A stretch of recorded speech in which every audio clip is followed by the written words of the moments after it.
முடியும்னு நினைக்கிறேன். நான் ஒரு ஏரோ மார்க் கூட வைக்கிறேன். இந்த இடம் பார்த்தீங்க அப்படின்னா உங்களுக்கு வால்யூம் இல்லாத ஒரு இடம் இருக்குது. ஸோ இந்த இடத்த தான் நம்ம வந்து பாட்டம் ரேஞ்ச்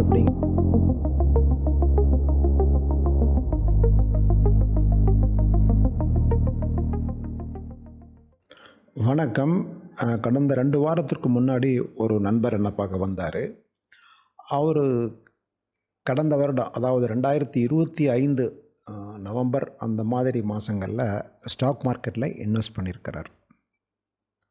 அவர் இன்வெஸ்ட் பண்ணதுக்கப்புறம் இப்போது மார்ச் மாதத்தில் பார்த்திங்க அப்படின்னா ஈரான் வார், ஜியோ பாலிட்டிக்ஸ் இந்த காரணங்களால் ஸ்டாக் மார்க்கெட் கீழே வந்து அவர் வாங்கியிருந்த எல்லா ஸ்டாக்குமே லாஸில் இருந்தது. அதனால் அவர் வந்து ஒரு பயம், அவருக்கு ஸ்டாக் மார்க்கெட் வந்து நமக்கு சூட் ஆகாது, நான் வந்து லாஸ் பண்ணிகிட்ருக்கேன் அப்படின்னு சொல்லி சொன்னார். இது பொதுவாக அவர் மட்டும் செய்கிற ஒரு மிஸ்டேக் இல்லை, எல்லாருமே நம்மளை எல்லாருமே பார்த்திங்க அப்படின்னா இந்த மிஸ்டேக் செய்கிறோம். மார்க்கெட் மேலே இருக்கும்போது நம்மளுடைய போர்ட்ஃபோலியோவில் எல்லாமே க்ரீனில் இருக்கும், அதாவது லாபத்தில் இருப்போம். மார்க்கெட் கீழே போகும்போது எல்லாமே கீழே போயிட்டுருக்கும், நம்ம போர்ட்ஃபோலியோ ரெட்டில் இருக்கும். இதுதான் பொதுவாக வந்து நம்ம எல்லாருமே செய்யக்கூடிய ஒரு ப்ராசஸாக இருந்துகிட்ருக்கு. ஆனால் இதில் எங்கே வந்து தவறு நடக்குது அப்படின்னு பார்த்திங்க அப்படின்னா, அவர் இன்வெஸ்ட் பண்ணணும்னு முடிவெடுத்திருக்கிறாரு. முடிவெடுத்த உடனே அவருக்கு இன்வெஸ்ட்மெண்ட்டுக்கு என்னென்ன இன்ஸ்ட்ருமெண்ட் இருக்குதுன்னு பார்த்தா, இடம், லேண்டு, கோல்டு பார்த்துருக்காரு, லேண்டு பார்த்துருக்காரு, அதுக்கப்புறம் ஸ்டாக் மார்க்கெட் பார்த்துருக்காரு. லேண்ட் அவர் ஏற்கனவே கொஞ்சம் வச்சுருக்கிறாரு. ரெண்டாவது, லேண்டுக்கு பெரிய அளவில் அமௌண்ட்டு தேவை, அதனால் அவர் லேண்டை வந்து இப்போ யோசிக்கலை. கோல்டு ஃப்ளக்சுவேஷன்ஸ் சமீப காலமாக பார்த்திங்க அப்படின்னா ஏற்ற இறக்கம் ரொம்ப அதிகமாக இருக்குது, அதனால் அவர் அதை ப்ரிஃபர் பண்ணலை. ஸ்டாக் மார்க்கெட் வந்து அவருக்கு ஒரு ஈஸியான ஆப்ஷனாக இருந்திருக்கு. ஏன்னா எவ்வளோ குவான்டிட்டி, 10,000 இருந்தாலும் வாங்கலாம், 10 லட்சம் இருந்தாலும் வாங்கலாம். ஸோ அவர் என்ன பண்ணியிருக்காரு, ஸ்டாக் மார்க்கெட் பெஸ்ட்டு ஆப்ஷன்னு முடிவெடுத்திருக்காரு. முடிவெடுத்துட்டு அவர் உடனடியாக 15 ஸ்டாக்ஸ் வாங்கிட்டார். 15 ஸ்டாக்ஸ் எதனால் செலக்ட் பண்ணார் அப்படின்னா, அவர் ரொம்ப வருடங்களாக சோசியல் மீடியாவில், யூடியூப்பில் நிறைய பேர் வந்து ஃபினான்ஷியல் எக்ஸ்பர்ட்ஸ் சரி, நிறைய யூடியூபர்ஸ் வந்து நிறைய பேசிகிட்டே இருக்கிறாங்க, இந்த ஸ்டாக் நல்லாயிருக்கு, அது நல்லாயிருக்குன்ட்டு. அதன் அடிப்படையில் அவர் மைண்டுக்குள்ளே ஒரு லிஸ்ட்டு ஏற்கனவே உருவாகி இருக்குது. அந்த லிஸ்ட்டு பிரகாரம் அவர் பணம் கைக்கு வந்த உடனடியாக வாங்கிட்டார். வாங்கினதுக்கப்புறம் அவர்கிட்ட வந்து மார்க்கெட் கீழே போனங்காட்டி எல்லாமே நஷ்டத்தில் இருக்கா. அவர் மேலே போகணும்னு எதிர்பார்த்துட்டு இருந்திருக்காரு, மேலே போகலை. இல்லை, கீழே வரும்போது சில ஸ்டாக்ஸ் மறுபடியுமே ஏற்கனவே வாங்கின ஸ்டாக் கீழே வரும்போது வாங்கலான்னு பார்த்தா அதுக்கும் அவர்கிட்ட அமௌண்ட் இல்லை. எல்லா அமௌண்ட்டையுமே அவர் இன்வெஸ்ட் பண்ணிட்டார் 15 ஸ்டாக்கில். ஸோ இப்படி செய்கிறது சரியா அப்படின்னு பார்த்தா நிச்சயமாக தவறு.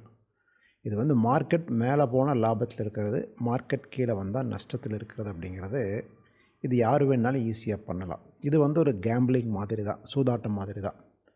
நம்ம அதை ஒரு பிஸ்னஸாக பார்க்கல. வாரன் பஃபட் அவர்கள் சொல்கிறது 2 சொல்லுவார். ஒன்று வந்து செலக்டிங் குட் கம்பெனிஸ், நல்ல கம்பெனியாக செலக்ட் பண்ணுறது வந்து ஃபஸ்ட்டு ஒர்க்கு. அதுக்கு நம்ம டைம் ஸ்பெண்ட் பண்ணி நிறைய ரிசர்ச் பண்ணி ஒரு நல்ல கம்பெனியாக தேர்ந்தெடுக்கணும். நம்ம எப்படி ஒரு பிஸ்னஸ் ஆரம்பிக்க போகிறோம் அப்படின்னா அதற்கு நிறைய டைம் ஸ்பெண்ட் பண்ணுவோம், எஃபர்ட் போடுவோம், நிறையா பக்கம் போய் விசாரிப்போம், அதை பற்றின ஒரு பெரிய ஆராய்ச்சியே பண்ணுவோம். அதே மாதிரி நம்ம ஒரு கம்பெனி இன்வெஸ்ட் பண்ண போகிறோம் அப்படின்னா அந்த அளவுக்கு ஆராய்ச்சி நமக்கு வேணும். இரண்டாவது, இன்கேஸ் நம்ம நல்ல கம்பெனியை செலக்ட் பண்ணிட்டோம் அப்படின்னாலுமே உடனடியாக வாங்கலாமானா வாங்கக்கூடாதுன்னு சொல்கிறார். அப்போது சூட்டபிளான ஒரு ப்ரைஸ் வரும்போது தான் வாங்கணும். ஒரு சைக்காலஜி நம்ம தெரிஞ்சுக்கணும். எவ்வளவு நல்ல கம்பெனி, எவ்வளவு ப்ராஃபிட்டபிளான கம்பெனியாக இருந்தாலுமே அதனுடைய ப்ரைஸ் தொடர்ந்து மேலே போயிட்டே இருக்காது. நீங்கள் சார்ட் வந்து பார்த்து பழகிருந்தீங்க அப்படின்னா உங்களுக்கு நல்லா தெரியும்.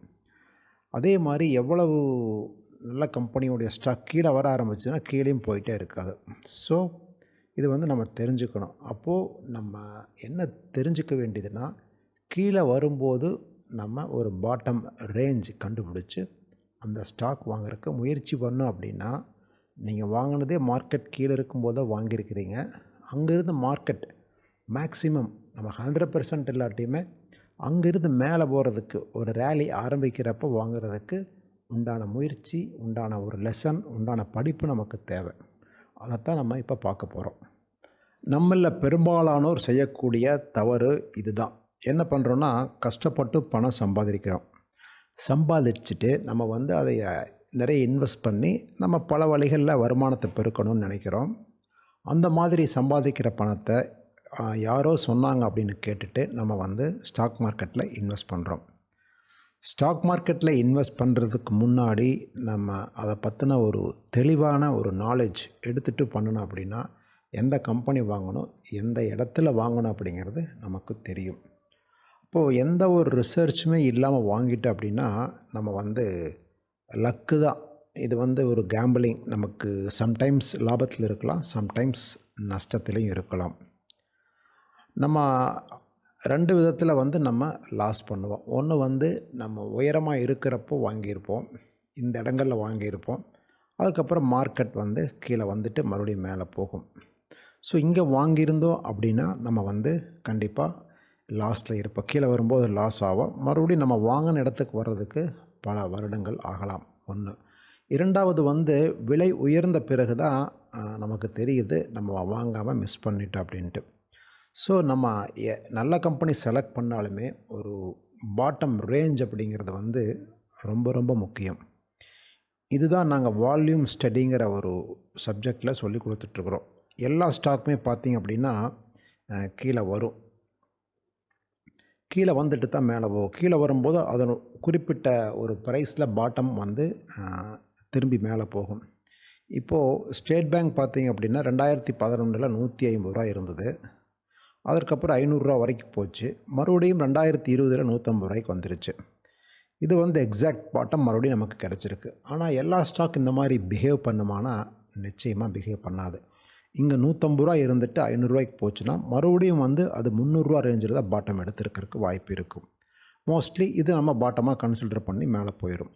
ஸோ நம்ம என்ன பண்ணுறோம் அப்படின்னா, நம்ம வால்யூம் ஸ்டடியில் வால்யூம் கால்குலேட் பண்ணி ஒரு பெரிய ஒரு இன்வெஸ்டர், இன்ஸ்டிடியூஷனல் இன்வெஸ்டராக இருக்கலாம், இல்லை டொமஸ்டிக் இன்வெஸ்டராக இருக்கலாம், அவங்க எந்த இடங்களில் இன்வெஸ்ட் பண்ணுறாங்க அப்படிங்கிறத நம்ம ஸ்பாட் பண்ணணும். ஸோ அந்த மாதிரி ஸ்பாட் பண்ணி அவங்க கூட சேர்ந்து நம்ம ஜர்னி துவக்கணும். மொமெண்டம் ஸ்டார்ட் ஆகிறப்ப என்ட்ரியாக இருக்க முயற்சி பண்ணுறது தான் நம்ம வால்யூம் ஸ்டடியில் கற்றுக்குறோம். அதனால் நம்ம எப்போவுமே பணம் கையில் இருக்குது அப்படின்னா உடனடியாக டெம்ப்ட் ஆகி இன்வெஸ்ட் பண்ணணுங்கிறது அவசியம் இல்லை. நம்ம நினச்சிக்கிறோம் நம்ம விரும்புகிற ஸ்டாக் ப்ரைஸ் மேலே போயிட்டுருக்கு அப்படின்ட்டு. ஸ்டாக் மார்க்கெட்டில் மொத்தமாக 5000 ஸ்டாக்குக்கு மேலே இருக்குது. இந்த ஸ்டாக் இல்லாட்டி இன்னொரு ஸ்டாக், குறிப்பிட்ட ஒரு ஸ்டாக் நிறைய பேர் ரொம்ப விரும்புவாங்க. ஸோ அந்த ஸ்டாக்லேயே அவங்க கவனம் ஃபுல்லாக இருக்குது. நம்ம அந்த மாதிரி இருக்கக்கூடாது. நம்ம ஒரு 10 ஸ்டாக் நல்லா படித்து தெரிஞ்சு வச்சுட்டு அதில் எந்த ஸ்டாக் நமக்கு கீழே வருதோ அந்த ஸ்டாக் வாங்கிறது நம்ம சக்ஸஸ் பண்ணுறதுக்கு உண்டான வாய்ப்பு ரொம்ப அதிகமாக இருக்கும். என்னுடைய நண்பர் 15 ஸ்டாக் வாங்கியிருக்கிறேங்கிறத நான் உங்கள்கிட்ட சொன்னேன். இப்போ நம்ம ஒரு எடுத்துக்காட்டுக்காக அவர் ஹெச்டிஎஃப்சி வாங்கியிருக்கிறாருன்னு வச்சுக்குவோம். ஹெச்டிஎஃப்சி ஆக்சுவலாக லாஸ்ட் இயர் 1000 ருபீஸ் அந்த ரேஞ்சில் இருந்தது. அவர் ஒரு 975 ரேஞ்சில் வாங்கியிருந்தார்னா அதற்கப்புறம் என்ன ஆச்சுன்னு கேட்டிங்கன்னா, மார்க்கெட் கீழே வந்தது. 2 ரீசன் மார்க்கெட் கீழே வர்றதுக்கு நமக்கு இருந்திருக்கு. எப்போவுமே நெகட்டிவ் ரீசன் வரும்போது தான் மார்க்கெட் கீழே வரும். நமக்கு ஒரு நல்ல ப்ரைஸ் கிடைக்கிறதுக்கு வாய்ப்பு இருக்கும். 725 வரைக்கும் நமக்கு ஹெச்டிஎஃப்சி இப்போ சமீபத்தில் கீழே வந்திருந்தது. அப்போது 975 அவர் வாங்கியிருந்தார் அப்படின்னா அதற்கப்புறம் அவருடைய நஷ்டம் அப்படின்னு பார்த்தீங்க அப்படின்னா கிட்டத்தட்ட 250 அவர் நஷ்டத்தில் இருந்திருப்பார். எப்போனா கீழே வரும்போது. அவருடைய மனநிலை எப்படி இருக்குது, எப்போ மார்க்கெட் மேலே வரும்னு அப்படின்னு நினச்சிட்ருப்பார். இதே இன்னொரு நண்பர் இப்போ பார்த்தீங்கன்னா அவர் செய்த தவறு என்னென்னு எடுத்துக்கலான்னா, 975 அருகே பையிங் வாங்கியிருக்காரு. அதாவது நல்ல ப்ரைஸ் மேலே போயிட்டுருக்குன்னு சொல்லி வாங்கியிருக்கிறாரு. சில நாட்களில் கீழே வர ஆரம்பிச்சிருச்சு. இப்போ என்ன கற்றுட்டார் அப்படின்னா, 720 750 என்பது ஒரு பாட்டம் ரேஞ்ச். அது எப்படி பாட்டம் ரேஞ்ச் அப்படிங்கிறத நம்ம கண்டுபிடிக்கிறோம் அப்படிங்கிறது தான் இங்கே விஷயம். இப்போ இதில் வால்யூம் ஸ்டடின்னு இருக்குது பார்த்திங்க அப்படின்னா, இது நாங்கள் ரெடி பண்ணி வச்சுருக்கிற உபயோகப்படுத்தக்கூடிய ஒரு சாஃப்ட்வேர். இது வந்து நான் உங்களுக்கு இந்த ஸ்லைடு முடிஞ்சதுக்கப்புறம் நேரடியாக சார்ட்லேயே உங்களுக்கு அது எப்படி வேலை செய்யுதுங்கிறத நான் அடுத்த இதில் காமிக்கிறேன். அப்போ வால்யூம் வந்து குறைஞ்சிட்டே வந்து ஒரு இடத்துல வால்யூம் இல்லாத ஒரு இடம் வரும். அந்த இடம் தான் மறுபடியும் மொமெண்டம் ஸ்டார்ட் பண்ணக்கூடிய இடமா இருக்குதுன்னு நம்ம ட்ரை பண்ணுறோம். எக்ஸாக்டாக அதுதான் கிடையாது. நம்ம வால்யூம் ஸ்டார்ட் ஆகிற இடத்துலையே மறுபடியும் நம்ம என்ட்ரி பண்ணுறதுக்கு முயற்சி பண்ணுறோம். அதை மிஸ் பண்ணிவிட்டு அப்படின்னா நீங்கள் 200 மூவிங் ஆவரேஜ், சூப்பர் ட்ரெண்ட் இந்த மாதிரி நிறைய டூல்ஸ் யூஸ் பண்ணிங்க அப்படின்னா அப்போ ப்ரைஸ் வந்து பாதி தூரம் மேலே வந்திருக்கு.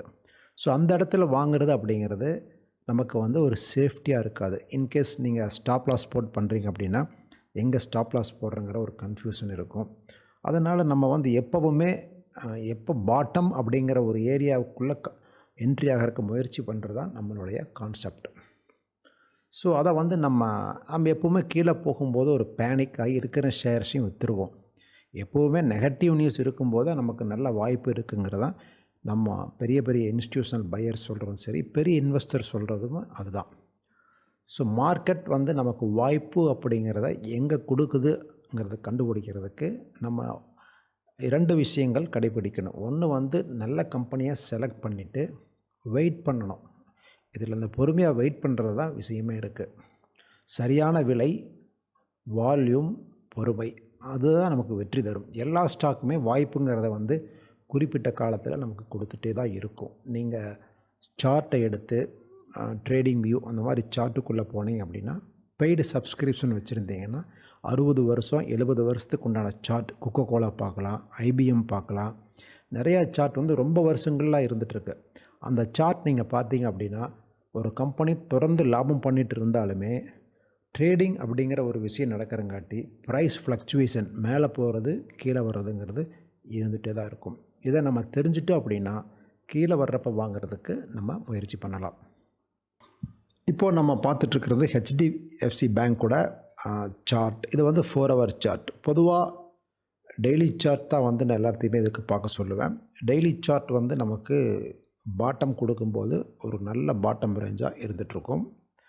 ஆனால் பேங்க்ஸ் பொறுத்த வரைக்கும் நம்ம 4 hour சார்ட்டு தான் சூட் ஆகுது. 4 hour சார்ட்டுங்கிறது ஒரு லாங் டைம் இன்வெஸ்ட்மெண்ட்டுக்குமே எடுத்துக்கலாம்.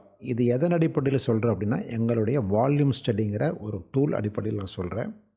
இப்போது டெய்லி சார்ட் எடுத்துட்டிங்க அப்படின்னா ஹெச்டிஎஃப்சி பேங்க்கோட சார்ட் பாருங்கள் எவ்வளோ வருஷமாக இருக்குது அப்படின்னு. கிட்டத்தட்ட ரொம்ப வருடங்களுக்கு இருக்குது. ஜூலை 1995 நமக்கு சார்ட் இருக்குது. அப்போது ₹2 ஆரம்பித்து கீழே வந்து ₹1.26 வரைக்கும் போயிருக்கு. அங்கேருந்து மேலே எவ்வளோ தூரம் போயிருக்கு பாருங்கள், ₹13 வரைக்கும் போயிருக்கு. ₹13 போயிட்டு மறுபடியும் நமக்கு ஆப்பர்ச்சுனிட்டி அப்படிங்கிறது 2002 வந்திருக்கு. எதை வச்சு சொல்கிறேன் அப்படின்னு கேட்டிங்கன்னா கீழே வால்யூம் ஸ்டடின்னு ஒரு டூல் வச்சு சொல்கிறேன். இந்த இடத்துல பார்த்தீங்க அப்படின்னா இந்த வால்யூம் குறைஞ்சிட்டே வந்து இந்த இடத்துல வந்து வால்யூம் இல்லாத ஒரு இடம் வருது. உங்களுக்கு தெரியும்னு நினைக்கிறேன். நான் ஒரு ஏரோ மார்க் கூட வைக்கிறேன். இந்த இடம் பார்த்தீங்க அப்படின்னா உங்களுக்கு வால்யூம் இல்லாத ஒரு இடம் இருக்குது. ஸோ இந்த இடத்த தான் நம்ம வந்து பாட்டம் ரேஞ்ச் அப்படிங்கிறத நம்ம ஐடென்டிஃபை பண்ணுறோம். இதுதான் எக்ஸாக்ட் பாட்டமாக இங்கே தான் வாங்கணுமாங்கிறத வந்து அது அவங்களுடைய தனிப்பட்ட முடிவு. நம்ம வந்து இந்த டூல் வந்து நமக்கு ஒரு அசிஸ்டண்ட், நமக்கு வந்து இந்த இடத்துல வந்து பாட்டம் வந்திருக்கு, மோஸ்ட்லி இங்கேருந்து தான் ரேலி ஆரம்பிக்கும் அப்படிங்கிறத நமக்கு கொடுக்கும். சம்டைம்ஸ் இங்கேருந்து கீழேயும் போகலாம். ஆனால் நமக்கு ஒரு இண்டிகேஷன் இந்த ஏரியாவில் வந்து நம்ம ஆராய்ச்சி பண்ணணும். இந்த இடத்துல வந்து என்ன வால்யூம் இருக்குது, யார் யார் வாங்குகிறாங்க அப்படிங்கிற டேட்டாஸ் எல்லாம் எடுத்து நம்ம வந்து ஒரு கிளியராக ஒரு ஐடியாவுக்கு வர முடியும். அதற்கப்புறம் என்ன இருக்குதுன்னு பார்த்திங்க அப்படின்னா 2002 அப்புறம் அங்கேருந்து ரேலி ஸ்டார்ட் ஆகிருக்கு. அங்கேருந்து ரேலி ஸ்டார்ட் ஆனது பாருங்கள் எவ்வளோ தூரம் போயிருக்கு பாருங்கள், ₹90 வரைக்கும் போயிருக்கு.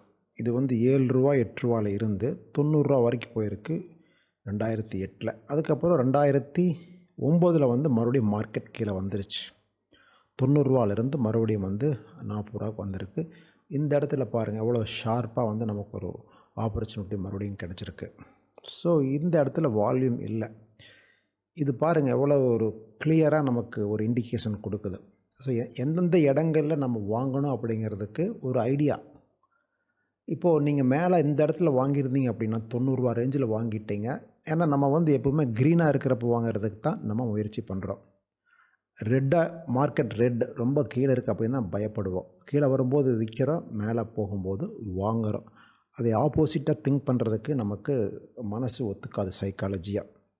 ஸோ நம்ம ஆப்போசிட்டாக திங்க் பண்ணணும். நான் சமீபத்தில் ஒரு புக்கு கூட பப்ளிஷ் பண்ணியிருந்தேன். அந்த புக்குடைய பேரே ரெட் இஸ் குட், சிவப்பு நல்லது அப்படிங்கிற மாதிரி எழுதியிருப்போம். ஸோ ஹெச்டிஎஃப்சி பேங்க் நல்ல பேங்க்காக இருந்தாலுமே நமக்கு சூட்டபிளான ஒரு ப்ரைஸ் அப்படிங்கிறத நம்ம கண்டுபிடிக்கணும்.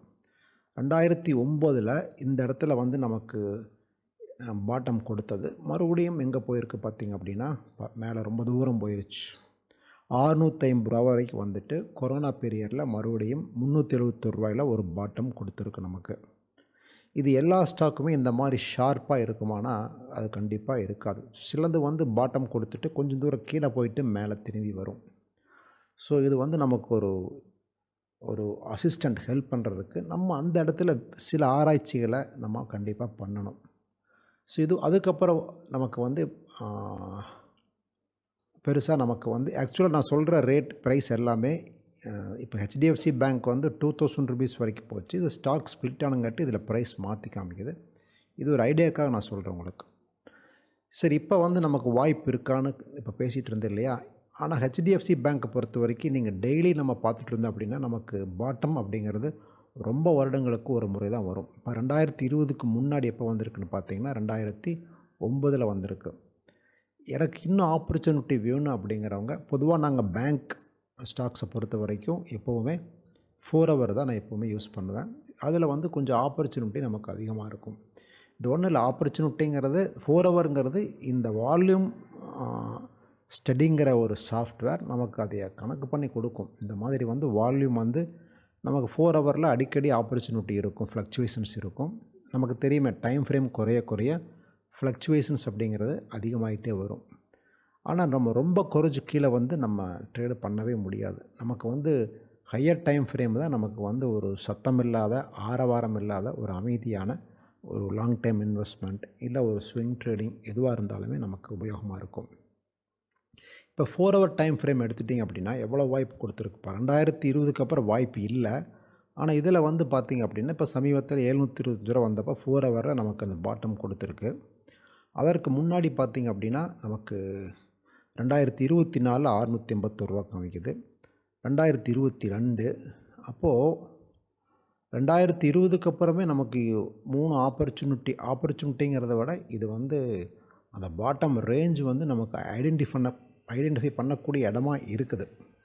இது வந்து இன்வெஸ்ட் பண்ணுறது பண்ணாதது அவங்கவங்க முடிவு. நம்ம இது வந்து வால்யூம் கணக்கு பண்ணி கொடுக்குது நமக்கு. நம்ம அந்த இடத்துல வந்து நம்மளுடைய முடிவு, நம்ம வந்து இந்த இடத்துல என்ன நம்ம ஆராய்ச்சி பண்ணணும், இந்த இடத்துக்கு வந்திருக்கு, இந்த இடத்துல வந்து நம்ம வாங்கலாமா, சூட்டபுளாக இருக்குமாங்கிறது வந்து நம்ம முடிவு பண்ணி எடுக்கலாம். ஸோ அந்த மாதிரி முடிவெடுத்து பண்ணும்போது நம்ம தவறாக போய் மேலே போய் வாங்கிறதுக்கு பதிலாக முடிஞ்ச அளவுக்கு பாட்டமில் வாங்கிறதுக்கு நம்ம முயற்சி பண்ணுறோம். நன்றி. மீண்டும் இன்னொரு நல்ல தலைப்பிலே சந்திப்போம்.